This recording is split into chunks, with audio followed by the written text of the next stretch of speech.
Fonction publique ivoirienne, plus de 800 étudiants de l'Institut national supérieur des arts et de l'action culturelle bientôt recrutés. Toujours en Côte d'Ivoire, les grandes vacances 2016, les enfants initiés à l'écriture de la nouvelle et du poème, une initiative de la Commission nationale de la francophonie. Enfin, ouverture ce soir des Jeux olympiques de Rio 2016.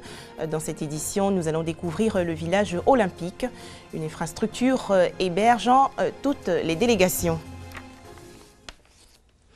Voilà donc pour le sommaire. Madame, Monsieur, bonsoir. Le concours de recrutement des étudiants de l'Institut national supérieur des arts et de l'action culturelle a donc été lancé au titre de l'année 2016-2017.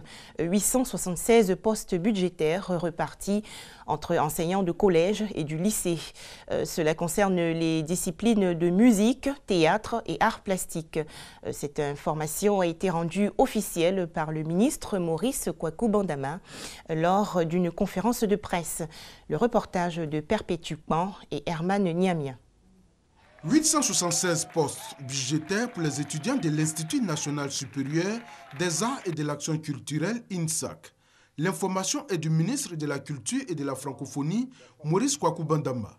Les heureux bénéficiaires sont les futurs enseignants des disciplines de musique, de théâtre et d'art plastique qui seront affectés dans les lycées et collèges. C'est la première fois que des postes budgétaires sont obtenus en grand nombre. C'est pourquoi le ministre invite les étudiants à saisir cette occasion. Il était bon donc que nous venions annoncer ces nouvelles-là à nos futurs enseignants, à nos futurs fonctionnaires, et leur dire que l'État de Côte d'Ivoire compte employer tous les jeunes qu'il forme, et c'est pour cela que nous les invitons à la patience, à la tolérance et à abandonner les méthodes violentes de lutte et à faire confiance au chef de l'État et au gouvernement. La nouvelle est bien accueillie par les étudiants. Ils ont donc pris l'engagement de redoubler d'efforts pour mériter encore la confiance du gouvernement tout en émettant des doléances. Je suis content des actions du ministre de la Culture et de la Francophonie qui ne cesse de penser à ses étudiants. Donc ce sont des actions salutaires. Nous avions voulu que dans ce programme d'insertion, n'est-ce pas, à force densité que le ministre a employé depuis des années maintenant, qu'il y insère également la corporation des étudiants de l'EFAC. Cette conférence de lancement des concours d'entrée à l'INSAC est la deuxième après celle de la session 2015 qui a enregistré l'ouverture de 600 postes. L'Institut national supérieur des arts et de l'action culturelle est une structure éducative. Cet établissement académique public est destiné à la formation des artistes et opérateurs du secteur des arts et de la culture en général. Autre actualité, 6 artistes ivoiriens vont bénéficier du fonds d'aide à la création et à la promotion du répertoire. Leurs dossiers ont en effet été retenus par le Bureau ivoirien du droit d'auteur, le Burida. Ces artistes vont donc se partager la somme de 50 millions de francs CFA. Bientôt, l'installation d'une médiathèque dans la région du Sud Comoé. C'est une initiative de la Bibliothèque nationale de Côte d'Ivoire. Il s'agit de promouvoir la lecture du livre et autres médias. Une signature de convention entre la Bibliothèque nationale de Côte d'Ivoire et la région du Sud Comoé pour promouvoir le livre. Il s'agit, à travers ce partenariat, d'installer une médiathèque dans la région du Sud Comoé pour rendre le livre accessible au public. Partout, on crée des bibliothèques, mais il n'y a pas de centre de conservation. C'est un patrimoine important à sauvegarder. Ce projet symbolise ou concrétise la volonté du Conseil régional de chercher à s'approprier, d'aller vers toutes les opportunités qui se présentent. La Bibliothèque nationale de Côte d'Ivoire, dont l'objectif est de vulgariser le livre, n'entend pas s'arrêter à cette opération. Elle envisage d'étendre le partenariat à d'autres régions du pays afin que le livre soit un des compagnons fidèles des populations. Un commentaire de Adama Kone et Issa Yeo. Une toute autre sensibilisation à présent, celle à l'écriture. Des enfants de 8 à 16 ans participent à un atelier du 2 au 30 août prochain. Ils apprennent à écrire des nouvelles et des poèmes. Les travaux se déroulent à la Commission nationale de la francophonie dans la commune de Cocody. Patricia Omouetia. La réalisation de cette première édition d'ateliers d'écriture de nouvelles et de poèmes va permettre aux enfants de connaître leurs droits, de les sensibiliser au respect de l'environnement et de leur donner le goût de l'écriture et de la lecture. J'aime bien écrire, lire, j'adore la conjugaison et autres. Au-delà d'occuper sainement les jeunes filles de la commune de Cocody pendant les vacances, cette initiative de l'ONG GEPALEF, Genre, Parité et Leadership Féminin, vise à forger les femmes leaders de demain. Nous démarrons ce jour avec de grandes écrivaines de demain et des femmes leaders qui maîtrisent la question des droits de l'homme, qui maîtrisent la question de la protection de l'environnement. Une initiative vivement encouragée. Je pense que c'est un atelier qui arrive bien à propos. C'est une initiative très généreuse de la part de l'ONG GEPALEF. L'aventure dans laquelle vous vous lancez est loin d'être banale.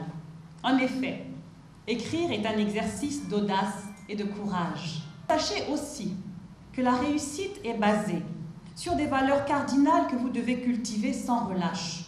Il s'agit entre autres de la discipline, la ponctualité, l'assiduité, la rigueur et l'humilité. Au terme de cet atelier, un gala sera organisé pour récompenser les meilleures thèses, des écrits qui seront édités et publiés. Un tout autre sujet à présent, la Chambre des afficheurs de Côte d'Ivoire intensifie son opération de nettoyage des panneaux publicitaires et feux tricolores du district d'Abidjan. Cette structure a organisé aujourd'hui un séminaire de formation à l'intention des collectivités territoriales. Les directeurs techniques des mairies et districts ont été instruits sur la gestion de leurs espaces publicitaires. L'anarchie dans le secteur de l'affichage gagne du terrain. En 2012, le district autonome d'Abidjan comptait 5000 panneaux publicitaires, dont 4000 irréguliers selon le ministère de la Communication.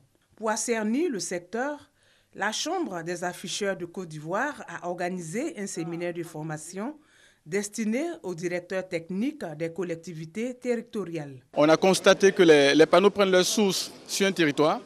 Et puis c'est l'affiche que nous gérons.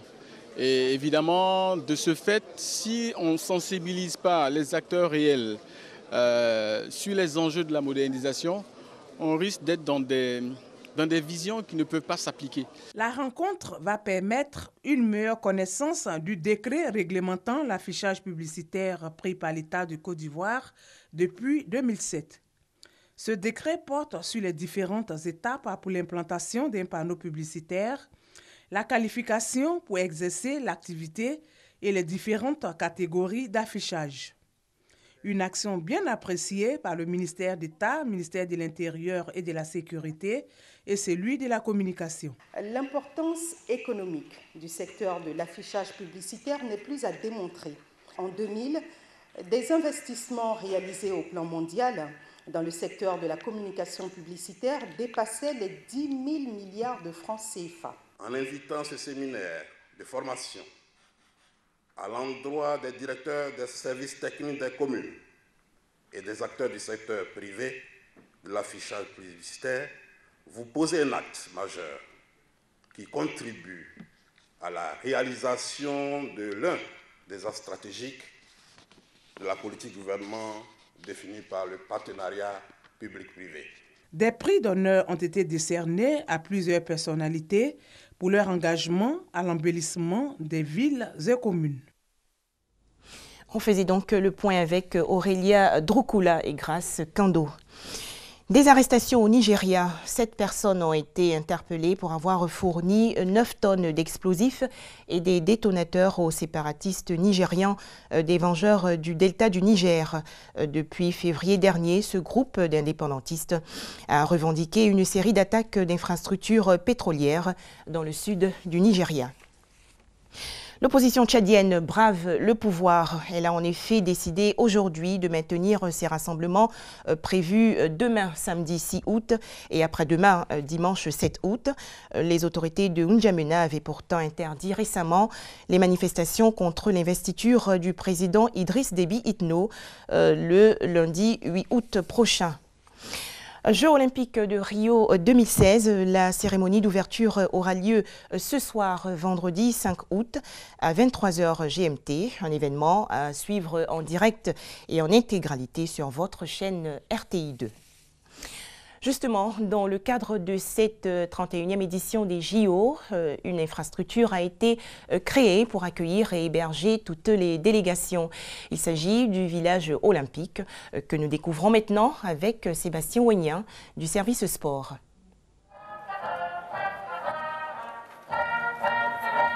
Vendredi 5 août 2016 est une autre date à retenir pour les Brésiliens. En effet, après le mondial 2014, c'est aujourd'hui qu'aura lieu la cérémonie officielle des Jeux olympiques Rio 2016. Au village olympique, l'ambiance entretenue par les différentes délégations cache les difficultés d'organisation de ces Jeux. Venus de plusieurs continents, les athlètes n'ont qu'une seule préoccupation, réussir une bonne participation avec au bout une médaille olympique.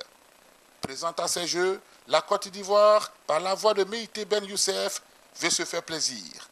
J'ai envie que ça commence tout de suite, parce que je me sens quand même prêt. Après sa mauvaise expérience de 2008 à Londres, Meïté Ben Youssef a gagné en maturité. C'est un grand tournant pour ma vie, et c'est ça, c'est grand pour moi en tout cas. Et je pense que ça sera aussi les derniers, je pense bien. Et puis bon, donc j'aimerais bien faire avant de partir. Il rassure les Ivoiriens de la bonne ambiance au sein du groupe, qui donne de réels espoirs. La plupart des Ivoiriens attendent quelque chose de gros pour tout le monde, donc voilà, c'est ça notre boulot. On doit être prêt à tout. Les athlètes ivoiriens sont donc bien en place à Rio pour ces Jeux olympiques. La chasse aux médailles est déjà ouverte.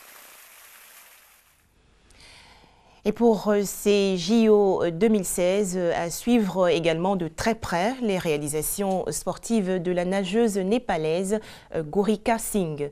C'est la plus jeune des quelques 10 000 athlètes en lice.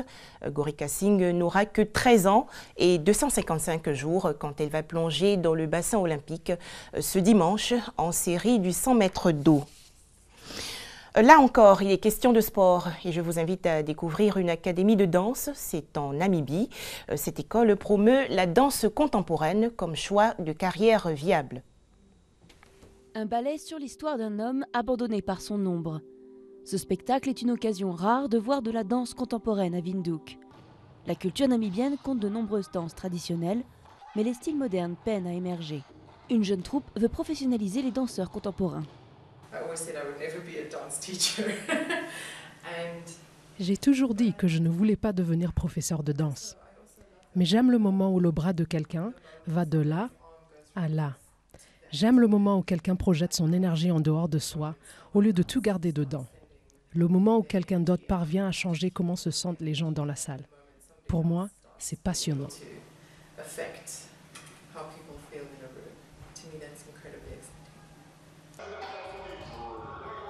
Oliver Stoffels espère faire le tour du monde et promouvoir des nouveaux styles de danse africaine. Mais comme beaucoup de jeunes danseurs, il doit d'abord convaincre ses parents qui ne voient pas la danse comme un vrai métier. Ils m'ont dit tout d'abord que la danse était plutôt un passe-temps. Ça ne peut pas être un métier. Je veux leur montrer qu'ils ont tort. Pas méchamment, mais je veux leur montrer que la danse peut t'aider dans la vie. De la mode aux arts visuels en passant par la musique, les arts sont en plein boom en Namibie. Mais c'est différent en danse contemporaine. Une seule compagnie reçoit suffisamment de financement pour avoir un studio et payer un salaire à ses artistes. Les autres danseurs ne peuvent espérer que $100 par spectacle, au mieux.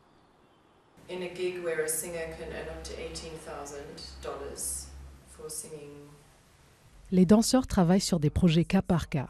Et dans un concert où une chanteuse peut gagner jusqu'à $18 000 pour chanter entre 5 et 6 morceaux, un danseur gagnerait $1 000 ou $2 000 pour la même quantité de travail. Et parfois, le même montant est prévu pour un groupe d'artistes pour un spectacle. Alors, financièrement, c'est très frustrant.